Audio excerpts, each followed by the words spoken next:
अब भी समय है, ज्यादा देर नहीं हुई है। वंश को चलाने के लिए लड़का ही जरूरी होता है। लड़कियों का क्या है, वो तो पराया धन होती है।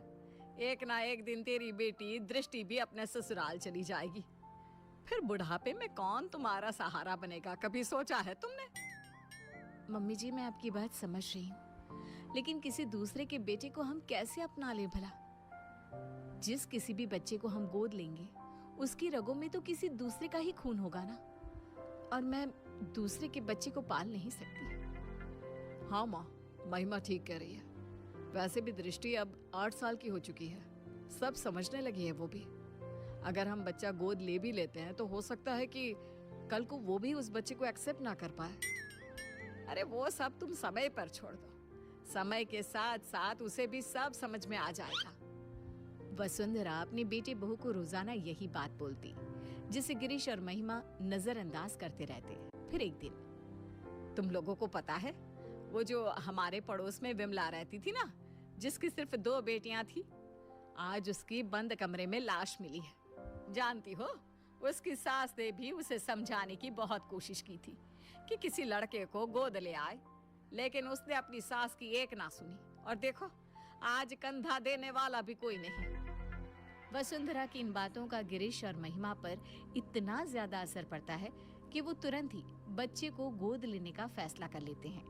तकरीबन 3 घंटे की प्रक्रिया के बाद गिरीश 6 साल के हर्ष को संग लेकर घर पहुंचता है। आप यही चाहती थी ना माँ कि हम एक लड़के को गोद ले आए? तो देखिए, ये रहा हमारा हर्ष। ये तो तुमने बहुत अच्छा किया बेटा। अब एक काम करते हैं, कल कुछ पंडितों को बुलाकर इसका शुद्धिकरण करा देते हैं। शुद्धिकरण? ये क्या होता है? अरे बेटा, अभी तेरी रगों में किसी और का खून है, जिसके बारे में हमें कोई खोज खबर भी नहीं है, इसीलिए तू अशुद्ध है। कल जब तेरा शुद्धिकरण हो जाएगा तब तो इस घर का वारिस बन जाएगा। तो क्या कल आप इंजेक्शन लगाकर मेरे शरीर से खून निकाल लेंगे? अरे ना ना बेटा, ऐसा कुछ नहीं होगा। हाँ, मुझे पता है ऐसा ही होगा। मैंने पढ़ा था खून की शुद्धिकरण को डायलिसिस कहते हैं। इसके जरिए जो हमारे शरीर में गंदा खून होता है वो निकाल देते हैं। आप लोग भी कल मेरे साथ यही करोगे ना? हर्ष के मुंह से इतनी छोटी सी उम्र में इतनी बड़ी बड़ी बातें सुनकर सभी दंग रह जाते हैं। आप कहाँ से लाए हो इस बच्चे को जो इस उम्र में इतनी बड़ी बड़ी बातें कर रहा है? कहा था ना कोई मासूम सा बच्चा लाना। महिमा, यह अभी सिर्फ 6 साल का है। अगर मैं इससे भी छोटा बच्चा लाता तो तुम्हें पता ही है छोटे बच्चों के साथ कितनी दिक्कतें होती हैं। हाँ, लेकिन आपको एक यही बच्चा मिला जो इस उम्र में इतना कुछ समझता है। उससे तो आगे भगवान ही बचाए। मैं दृष्टि के पास जा रही हूँ, आप संभालिए इस शैतान को। अगले दिन पंडित को बुलाकर शुद्धिकरण की पूजा भी करा दी जाती है, लेकिन उसके बाद भी घर का कोई भी सदस्य उसे अपना नहीं पाता। वो घर में सजावट के लिए पड़ी किसी चीज की तरह था। इसी तरह 1 साल बीत जाता है। समय के साथ साथ हर्ष को भी अपनी और सौतेली में फर्क समझ आ जाता है। अब दृष्टि 9 की और हर्ष 7 साल का हो चुका होता है। दृष्टि बेटा, मैंने तुम्हारे लिए एक साइकिल खरीदी है। अब तुम्हें स्कूल बस से जाने की कोई जरूरत नहीं है। थैंक यू पापा। पापा, मेरे लिए भी आप एक साइकिल खरीद लीजिए। स्कूल बहुत दूर है, मैं आने जाने में थक जाता हूँ। अगर स्कूल इतना ही दूर है तो कल से जाने की कोई जरूरत नहीं है, घर पर बैठ जा। मेरे पास इतने पैसे नहीं कि अब तुझे भी साइकिल खरीद कर दे सकूं। हर्ष मुंह लटकाकर वहां से चला जाता है। तुम लोग क्यों उसे अपना नहीं पा रहे हो? आखिर कब तक ऐसे ही उसके साथ सौतेलापन का व्यवहार करते रहोगे? दृष्टि की तरह अब वो भी तुम लोगों का बेटा है। बुढ़ापे में वही तुम्हारा सहारा बनेगा। माँ प्लीज, आपके कारण ही हम इस लावारिस को उठाकर घर लाए हैं। इससे आगे हम और कुछ नहीं कर सकते। ऐसे तो तुम उसकी जिंदगी बर्बाद कर रहे हो बेटा। अगर आपको ऐसा ही लगता है तो छोड़ आइए इसे वहीं जहां से ये आया था। तुम्हारे अंदर की इंसानियत कहाँ मर गई? जब से आया है तब से लेकर आज तक तुमने उसे कभी एक बाप का प्यार नहीं दिया। जरा सा भी तरस नहीं आता तुम्हें उस पर। माँ प्लीज, ये सब बातें आप मुझसे ना ही करो तो बेहतर होगा। 2 दिन बाद आज हर्ष बहुत खुश होता है और उछलते हुए अपनी माँ के पास आता है। माँ माँ, मेरा रिजल्ट आ गया। देखिए, मैंने अपनी पूरी क्लास में टॉप किया है। तुम मुझे क्यों माँ बुला रहा है? मैं तेरी माँ नहीं हूँ, समझा? अरे क्यों डांट रही है बच्चे को? माँ ही तो है तू उसकी। सगी माँ नहीं हूँ मैं इसकी, जो ये इस तरह बार बार मुझे माँ माँ बुलाता रहता है। ये सगी माँ कौन होती है? क्या माँ भी कभी सगी और पराई होती है? लो, फिर शुरू हो गया। माँ जी, आपने ना इसे बहुत सर पर चढ़ा रखा है। अब आप ही संभालिए इसे। दृष्टि स्कूल से आती होगी, मुझे उसके लिए खाना भी बनाना है। इतना कहकर महिमा वहां से चली जाती है। दादी, कोई मुझे प्यार क्यों नहीं करता? सब दीदी से ही क्यों प्यार करते हैं? अरे ना ना बेटा, ऐसी कोई बात नहीं है। दृष्टि बड़ी है ना, इसलिए बस सबको उसकी फिक्र लगी रहती है। फिक्र और प्यार दोनों में अंतर होता है दादी। मम्मी पापा ना तो मेरी फिक्र करते हैं और ना ही मुझसे प्यार। 7 साल के बच्चे की ये बातें सुनकर वसुंधरा खामोश खड़ी रह जाती है। उसे समझ में नहीं आता कि वो बोले भी तो क्या। इतने में ही वहां दृष्टि भी आ जाती है। मम्मी पापा मुझसे प्यार इसलिए करते हैं क्योंकि मैं उनकी सगी बेटी हूँ, और तुम्हें तो वो अनाथालय से उठाकर लाए हैं। दृष्टि, कितनी बार समझाया है, इस तरह बात नहीं करते। छोटा भाई है वो तुम्हारा। ये मेरा कोई भाई भाई नहीं है। दीदी, मैं आपका सगा भाई नहीं हूँ, तो मेरा भी तो आप लोगों से कोई खून का रिश्ता नहीं है।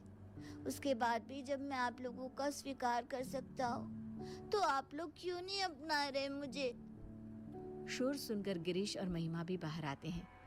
इतना शोर क्यों हो रहा है यहाँ? क्या चल रहा है ये सब? देखिए ना पापा इस लड़की को। क्यों रे हर्ष, आप कौन सा ज्ञान झाड़ रहा है तू? मैंने तो बस छोटा सा सवाल ही पूछा था दीदी से। अगर उनके लिए मैं कोई गैर हूँ, तो आप कौन से मेरे सगे हैं? उसके बाद भी जब मैं आपको अपने जन्मदाता की जगह दे सकता हूँ, तो आप लोग ऐसा क्यों नहीं कर सकते? हर्ष के इन सवालों से पूरे घर में सन्नाटा छा जाता है। वसुंधरा अपने आंसू पोंछते हुए गिरीश और महिमा से सवाल करती है। अब क्यों चुप हो तुम लोग? जवाब दो ना इस बच्चे के सवाल का। हर्ष के सवालों का किसी के पास कोई जवाब नहीं होता।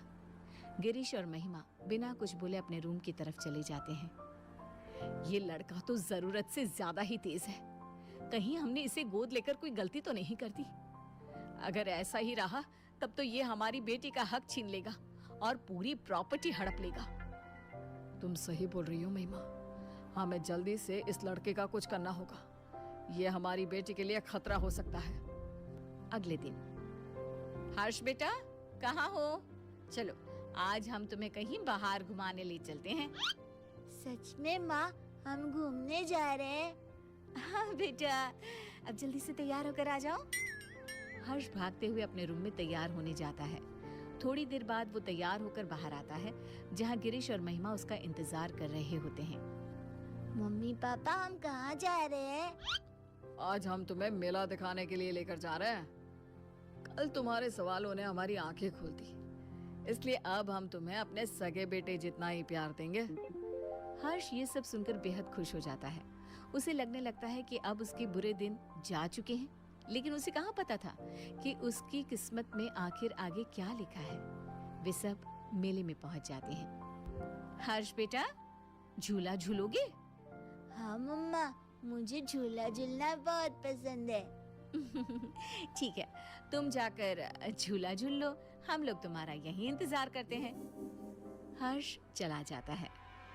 यही अच्छा समय है, अब हम घर चलते हैं। माँ वो अपने पुराने दोस्तों से मिलने की बहुत जिद कर रहा था, तो हम उसे अनाथ आश्रम छोड़कर आ गए हैं। कुछ दिन के बाद आ जाएगा, आप परेशान ना हो। वसुंधरा को दाल में कुछ गड़बड़ लगती है, लेकिन वो कुछ नहीं कहती और सीधे अपने रूम में चली जाती है। महिमा, माँ को इसके बारे में कुछ पता नहीं चलना चाहिए। महिमा सिर हिलाकर हाँ कहती है। 1 हफ्ता बीत जाने के बाद भी जब हर्ष वापस नहीं आता, तब वसुंधरा अपना फोन उठाकर हर्ष के दोस्तों को फोन करती है, जिससे उसे पता चलता है कि हर्ष तो कभी अनाथ आश्रम गया ही नहीं था। गुस्से से आग बबूला होकर वसुंधरा गिरीश और महिमा के कमरे में जाती है। हर्ष तो अनाथ आश्रम गया ही नहीं, फिर तुम लोगों ने मुझसे झूठ क्यों बोला? कहाँ है मेरा पोता, बताओ मुझे। माँ जी, वो आपका पोता नहीं है। मुझे सिखाने की जरूरत नहीं है, जितना पूछा है सिर्फ उतना ही जवाब दो। माँ, वो हम लोग हर्ष को उस दिन मेले में ही छोड़कर आ गए थे। हमें नहीं पता कि अभी वो कहाँ है। क्या? उस छोटे से बच्चे को तुम मेले में ही छोड़कर आ गए, ये जानते हुए भी कि वो अभी सिर्फ 7 साल का है। बेचारे किस हाल में होगा वो मासूम। तो और क्या करते मम्मी जी, उसका ठेका थोड़ी ना ले रखा है हमने। हम क्यों भला किसी और के बेटे के लिए अपनी बेटी का हक मारे।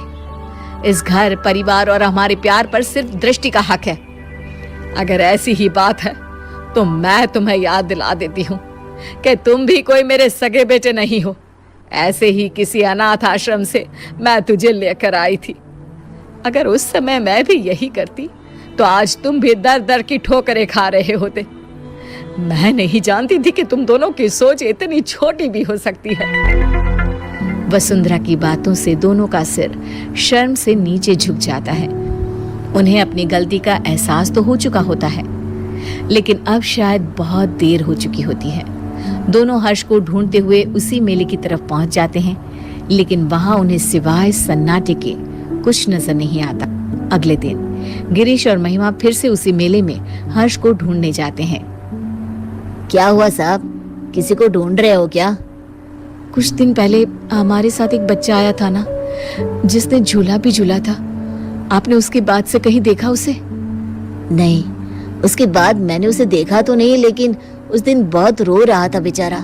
रात तक यहीं बैठकर रोता रहा, फिर अचानक न जाने कहाँ गायब हो गया। गिरीश और महिमा आगे बढ़ते हुए फिर किसी से पूछते हैं। आप जिस बच्चे को ढूंढ रहे हो ना, वो तो 2 दिन पहले ही मर चुका है।